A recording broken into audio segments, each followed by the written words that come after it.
নতুন বাংলা বাঘ নেইমার আসছে। বাংলাদেশের নতুন নেইমার পাওয়া গেছে। তাকে সিঙ্গাপুরের সাথে ম্যাচে জাতীয় দলে সংযুক্ত করা হলে শক্তি আরও বৃদ্ধি পাবে। ফুটবল ফ্যানদের নতুন বাংলা বাঘ নেইমার সরাসরি জাতীয় দলে বিবেচনা করার দাবি জোরদার হচ্ছে। লন্ডনের সাউথহল ওয়েস্ট এভিনিউতে ২৪ এপ্রিল রাতে অনুষ্ঠিত একটি প্রমোশনাল ফুটবল ম্যাচে মাঠে নামেন আগামী জুনে বাংলাদেশ জাতীয় দলের ট্রায়ালে অংশ নিতে যাওয়া ইংলিশ বংশোদ্ভূত তরুণ ফুটবলাররা। তবে এই ম্যাচে সবার নজর কেড়ে নিয়েছেন একজনই, তিনি হলেন বাংলাদেশে খ্যাত ইমন আলম। মাত্র ১৯ বছর বয়সেই ইমনের পায়ে যেন জাদু, পুরো ম্যাচ জুড়ে লেফট উইং থেকে বারবার ডিফেন্স চিরে ঢুকে পড়েছেন।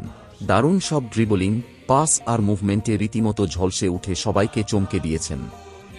তার গতি, বল কন্ট্রোল আর সিদ্ধান্ত নেওয়ার ধরন দেখে মনে হচ্ছিল এ যেন অভিজ্ঞ কোন পেশাদার খেলোয়াড়।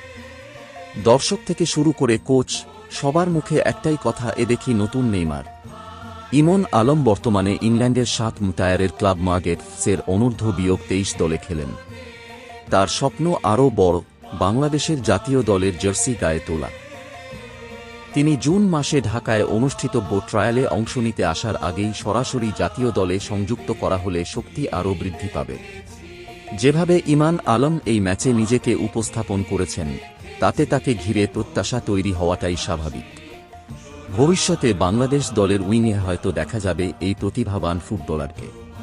এই ম্যাচের পারফরম্যান্স ছিল তার নজর কাড়া, তাকে সরাসরি জাতীয় দলে সংযুক্ত করার মতো খেলা খেলেছেন, তাই লন্ডনে বাংলাদেশের ফুটবল ভক্তরা ইতোমধ্যে তাকে বাংলাদেশের নেইমার হিসাবে খ্যাতি দিয়েছেন। বিষয়টি বাফুফের নজরে আনার জরুরি মনে করছি। এরকম মেধাবী বিশ্বমানের ফুটবলার আসছেন, তাকে যথাযথ সম্মান ও মূল্যায়ন করা জরুরি প্রয়োজন।